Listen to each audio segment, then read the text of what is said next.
Ladies and gentlemen, John Harrison. Thank you. Wish me luck.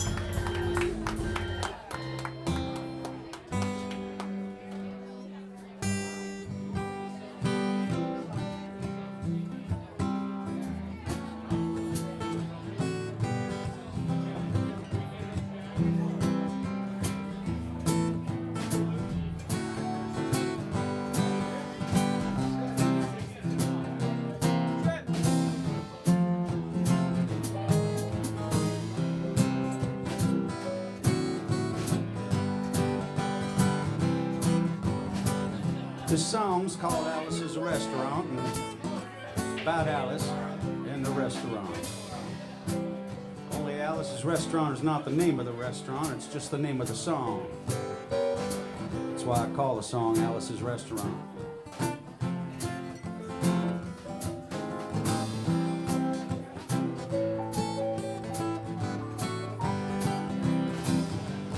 You can get anything you want at Alice's Restaurant. You can get anything you want at Alice's Restaurant. Walk right in, it's around the back, just a half a mile from the railroad track. You can get anything you want at Alice's Restaurant. Now it all started about 2 Thanksgivings ago. It's 2 years ago on Thanksgiving. My friend and I went up to visit Alice at the restaurant. Only she doesn't live at the restaurant. She lives in a church nearby the restaurant and the bell tower with her husband Ray and Fasha the dog. Having all that room downstairs, they took out all the pews. They figured they didn't have to take out their garbage for a long time. So we figured it'd be a friendly gesture if we took the half a ton of garbage and took it on down to the city dump. So we loaded the half a ton of garbage into the back of a red VW microbus, took shovels and rakes and implements of destruction, headed on towards the city dump. And when we got there, we found a sign and chain across the entrance saying closed on Thanksgiving.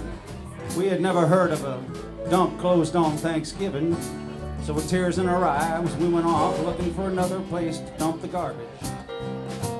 Didn't find one until we came to a side road, and off the side road there was another half a ton of garbage, and we figured one big pile was better than 2 little ones, and rather than bring that one up, we decided to throw ours down. That's what we did.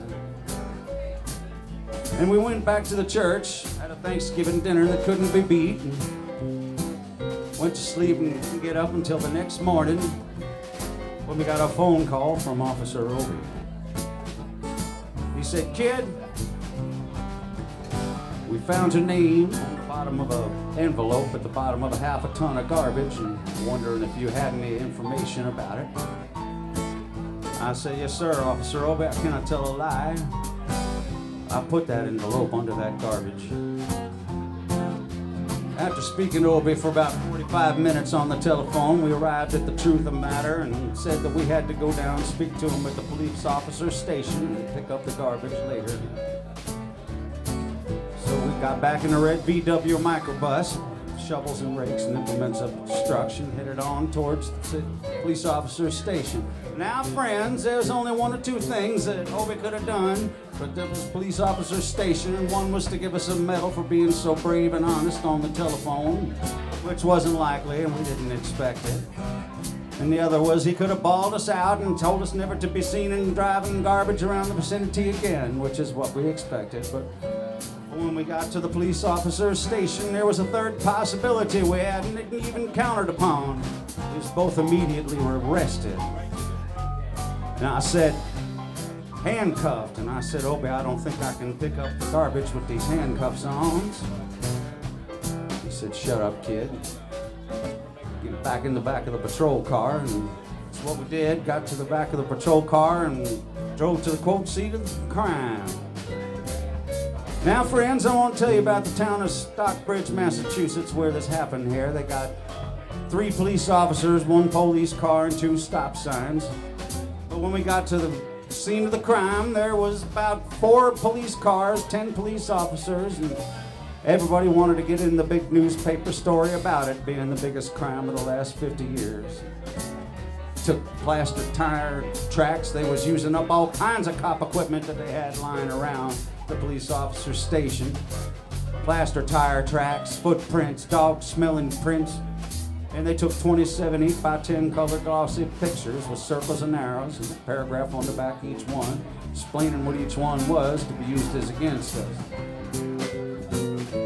Took pictures of the approach, the getaway, the northwest corner, the southwest corner, and it's not to mention the aerial photography.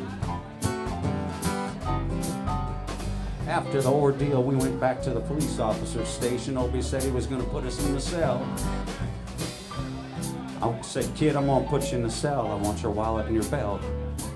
I said, I understand you want my wallet, so I don't have any money to spend in the cell, but what do you want my belt for? And he said, kid, we don't want any hangings. He said, oh, but do you think I was going to hang myself for littering? I said, shut up, kid. It was about 45 minutes later that Alice, remember Alice? Alice come by with a few nasty words to Obie on the side, bailed us out of jail. We went back to the church, had another Thanksgiving dinner that couldn't be beat, and went to sleep and didn't get up until the next morning when we all had to go to court. We walked in, sat down. Obie walked in with the 27 8x10 colored glossy pictures. He sat down. Man came in, said, all rise. We stood up. Obie stood up with the 27 8x10 colored glossy pictures. Judge walked in, sat down with the CNI dog, and he sat down. We sat down, and Obie looked at the CNI dog. And then at the 27 8x10 color glossy pictures and began to cry because Obie came to the realization that it was a typical case of American blind justice and there wasn't nothing he could do about it. And the judge wasn't going to look at the 27 8x10 color glossy pictures with circles and arrows and a paragraph on the back of each one to be used as evidence against us. And we was fined $50 and had to pick up the garbage in the snow. But that's not what I came to tell you about. Came to talk about the draft. There's a building down in New York City called Whitehall Street where you walk in and you get inspected, injected, infected, detected, neglected, and selected. I walked in for my physical examination one day. I had gotten good and drunk the night before, so I was looking and feeling my best when I went in there that morning. Because I wanted to feel like I was the all-American kid from New York City. I wanted to look and feel like the all-American kid from New York, and I walked in, I was hung down, brung down, hung up, and all kinds of mean, nasty, ugly things. Man came over, handed me a piece of paper, said, go see the psychiatrist, room 604. And I walked in. I said, shrink, I want to kill. I want to kill. I want to eat dead, burnt bodies. I want to see blood and gore and guts and veins in my teeth. Kill. Kill, kill, kill. And I started jumping up and down, yelling, kill, kill. Till the sergeant came over, pinned metal on me, sent me down the hall, said, you're our boy.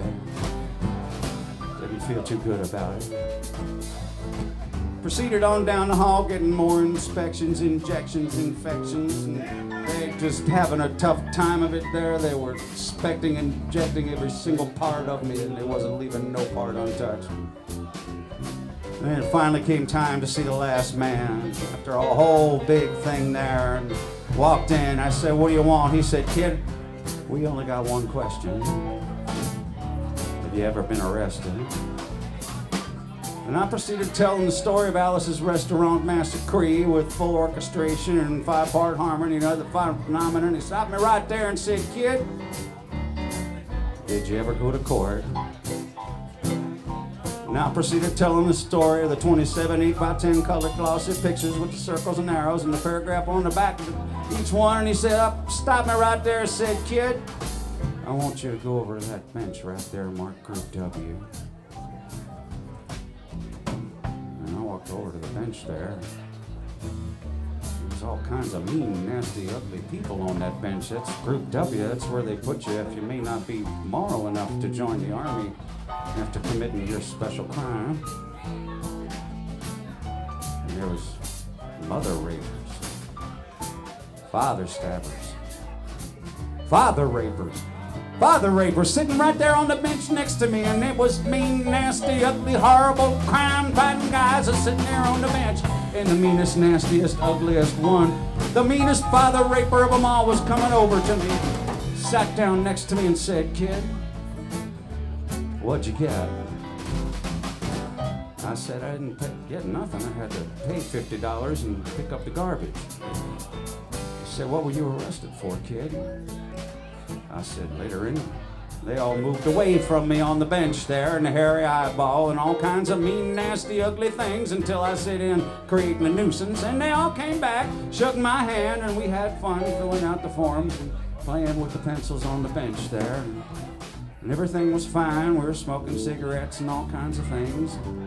And I filled out the massacre there just like it was. Put down the pencil, turned over the piece of paper, and there on the other side, in the middle of the other side, away from everything else on the other side, in parentheses, quotated, capital letters, read the following words. Kid, have you rehabilitated yourself? I walked over to the sergeant and I said, Sergeant, you got a lot of damn gall to ask me if I rehabilitated myself. I'm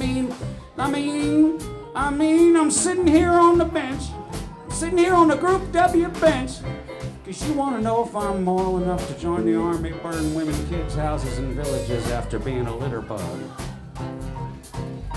He looked at me and said, kid, we don't like your kind. We're going to send your fingerprints off to Washington. And friends, somewhere in Washington, enshrined in some little folder, is a study in black and white of my fingerprints. And the only reason I'm singing you this song today is that you may know somebody in a similar situation. And if you're in a situation like that, there's only one thing you can do, is walk into the shrink wherever you are and say, you can get anything you want at Alice's restaurant, and walk out. Now, if one person does it, they'll think he's really sick and they won't take him. And if two people do it in harmony, they think they're both faggots and they won't take either one of them. And if three people do it, 3 people a day walk in, singing a bar, Alice's restaurant, and walking out, they might think it's an organization. Now, can you imagine 50 people a day? I said 50 people a day walking in, singing a bar, Alice's restaurant, and walking out. Well, then, friends, they may think it's a movement. And that's what it is. The Alice's Restaurant entire massacre movement, and all you gotta do is to join us to sing it the next time it comes around on the guitar. With feeling. We'll just wait for it to come around. Sing it when it does. Here it comes.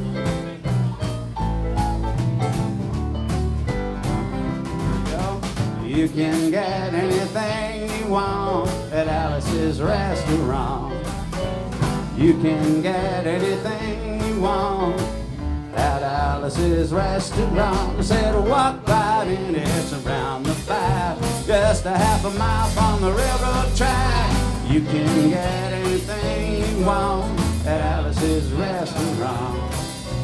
Well, that was horrible. You want to end war and stuff, you got to sing loud. I could do it. I've been singing this song now for 25 minutes. I could sing it for another 25 minutes. I'm not proud or tired. So we'll wait for it to come around again. This time I want 4-part harmony and feeling. I'm just waiting for it to come around.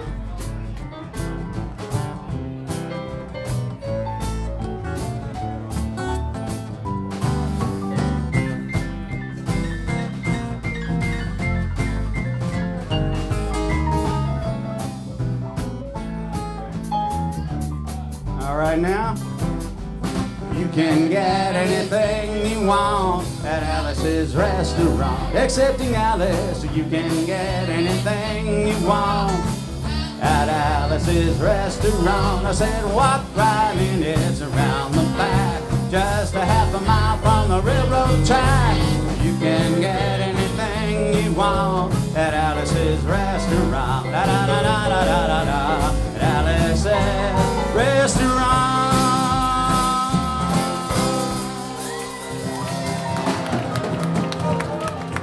Happy Thanksgiving, everybody. Thank you. Thank you all very much.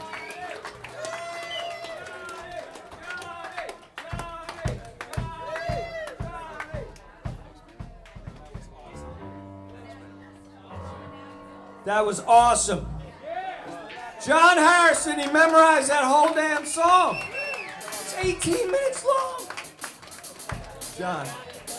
Very impressive. Alfonse Novelli on the piano, Luke the Duke Kessel on the bass, and Jim Flynn on the drums. He just snuck him in on a song because he was so gracious of saying, "You don't have to let me play tonight."